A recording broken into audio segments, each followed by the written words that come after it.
There is a hive design that produces more honey per colony than a standard Langstroth, requires half the interventions to manage, almost never swarms, and has been documented since the early 1900s. And it has been systematically left out of every beginner beekeeping course funded by equipment manufacturers for one simple reason.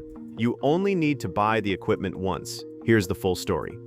Before we get into the design, you need to understand why the Langstroth hive became the industry standard, because it was not chosen because it was the best option for bees. It was chosen because it was the best option for industrializing honey production at scale, and those are very different things. The Langstroth hive, patented in 1851, is a vertical stack of rectangular boxes. You start with a brood box, add supers on top as the season progresses, extract honey by removing and spinning frames in a centrifuge, and return the empty frames for refilling. This system works extremely well for commercial operations running hundreds or thousands of hives because it is fast, it is uniform, and it allows mechanized extraction equipment to process enormous quantities of honey efficiently. What it is not optimized for is the natural biology of the honeybee colony. In nature, bees do not build vertically, they build horizontally, expanding outward from a central cluster, with brood in the center, honey arching above, and pollen flanking the brood nest.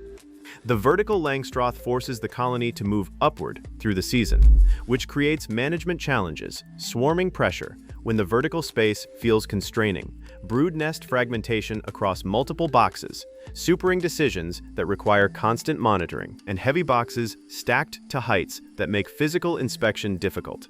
The hive design that works with natural bee biology rather than against it is the long hive, also called the horizontal Langstroth, or the Layens hive, and it produces more honey with less work than any vertical system most hobby beekeepers will ever run.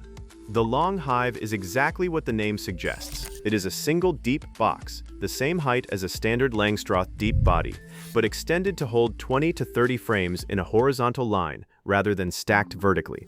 The colony builds naturally across this horizontal space. Brood occupies the central frames. Honey fills the frames on either side. The colony expands outward as the season progresses, mimicking the way bees build in tree cavities and natural nest sites. There is no supering because there are no supers. There is no second box to lift. There is no deciding when to add height. The bees manage their own space because they have enough of it. Here is the production data because this is where the argument becomes impossible to dismiss. Hobbyist beekeepers who have compared long hives and Langstroth hives side by side consistently report honey yields 20 to 60% higher from long hive colonies. The mechanism is straightforward. A colony in a long hive rarely reaches swarming pressure because they always have space to expand horizontally. Swarming, which can remove 40 to 60% of a colony's population at a critical point in the honey season, is the single largest source of production loss in Langstroth management. Eliminate the swarming pressure, and you keep the full workforce at full strength through the entire nectar flow. Additionally, the long hive requires no heavy lifting. A standard Langstroth full super weighs 40 to 60 pounds. A long hive inspection involves sliding individual frames horizontally, each weighing 3 to 4 pounds. Beekeepers with back problems, older beekeepers, and beekeepers who want to inspect without a second person present find the long hive physically manageable in ways the vertical Langstroth never becomes.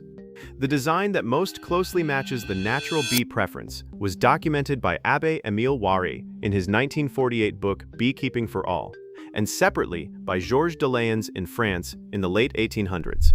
Both recognize the same fundamental principle. Bees perform better with horizontal space than vertical pressure. The modern long hive revival is most associated with Dr. Leo Sharashkin, who has documented honey yields from horizontal Langstroth hives running 20-frame configurations averaging 80 to 120 pounds per hive per season in good forage years, significantly outperforming the same beekeeper's Langstroth stacks under identical conditions. His research and documentation is freely available and has been replicated by backyard beekeepers across the country. None of this appears in the beginner beekeeping course sponsored by the major supply companies. The reason is not subtle. A beekeeper who builds or buys a long hive purchases equipment once. The long hive requires no supers, which eliminates the most common annual equipment purchase in beekeeping. It requires fewer inspections, which reduces the frequency of purchased treatments and interventions triggered by inspection findings. It produces more honey, which means the beekeeper generates more revenue per hive and has less financial pressure to buy into the cycle of replacing lost colonies every spring. The long hive is independently profitable in a way the standard Langstroth system is not designed to be for the small operator. That independent profitability is inconvenient for the supply chain. Here is how to build or convert to a long hive setup, because the barrier to entry is lower than most people assume. The simplest approach is to build a long hive from scratch using standard Langstroth deep frame dimensions. The interior depth is 9.5 inches. The interior width per frame is approximately 1.5 inches. For a 20-frame long hive, the total interior length is 30 inches. For a 30-frame configuration, 45 inches. The construction is a single box, a solid floor, and a hinged top. Total lumber cost for a basic 20-frame long hive using standard pine runs $40 to $80 depending on local lumber prices. The alternative for beekeepers who already run Langstroth equipment is to convert a strong colony to a long hive at the start of a season by transferring existing frames into the horizontal box. The colony adapts within days. The transition requires one afternoon of work and one box build. Inspection in a long hive differs from Langstroth management in one important way. You inspect by sliding frames horizontally rather than lifting stacked boxes. You remove a frame from one end, examine it, return it, and work your way through. A full inspection of a 20-frame hive takes the same time as a full inspection of a 2-box Langstroth, but requires no lifting and creates significantly less disturbance to the colony because you are working from the side rather than opening the top. Honey harvest from a long hive uses the same extraction equipment as Langstroth frames because the frames are identical dimensions. You remove honey frames from the outer positions, extract them, and return the drawn comb. No new equipment required beyond the hive body itself. Let me tell you why I converted 2 of my hives at Dave's Hive and what happened. My most productive Langstroth hive was also my most difficult to manage. It was perpetually at swarm pressure from April through July, requiring constant supering decisions, weekly swarm checks, and 2 emergency splits in my second season when I failed to stay ahead of the impulse. Great genetics, relentless swarming. I built a 24-frame long hive over the winter and transferred that colony in early April of the following spring. No splits that year, no swarm. The colony expanded horizontally through May and June, filling frame after frame with brood and then with honey. I harvested 14 frames of capped honey in late August, the most I had ever taken from a single colony. The same genetics that gave me management headaches every year in a Langstroth produced record yields in horizontal space. The second converted hive produced similarly. Both colonies overwintered in the long hive without the moisture accumulation issues I had experienced in vertical stacks, likely because the single deep box maintains a more stable interior environment than the multi-box stack. I have not converted all my hives because I still use standard Langstroth equipment for production comparisons. But the 2 long hive colonies are consistently my top producers and require the fewest interventions of any hives in the yard. Here are the mistakes that produce disappointing results with long hives. Mistake 1. Not giving enough frames. A 16-frame long hive is too small for a strong colony in a productive season. Start at 20 frames minimum and build for 24 to 30 if your lumber budget allows.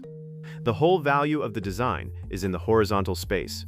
Constrain that and you replicate the swarming pressure of the Langstroth.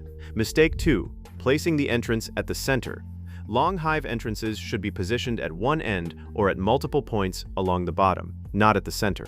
Center entrances cause traffic congestion that slows the colony's efficiency.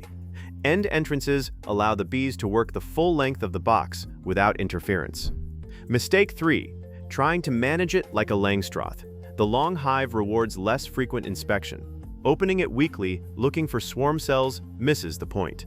The colony is not trying to swarm because it has room. Trust the design and inspect every 2 to 3 weeks rather than weekly. Mistake 4. Not insulating the ends.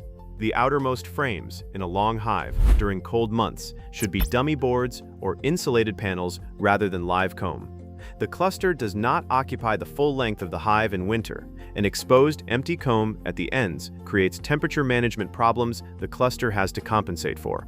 Picture your apiary running long hives through a full production season. No swarming, no supering decisions at 6 a.m. because you noticed queen cells the day before. No 60-pound boxes to lift alone on a hot afternoon. Colonies at full workforce strength through every major nectar flow because they never lost half their population to a swarm. Honey yields 30 to 50% above what you pulled from vertical stacks.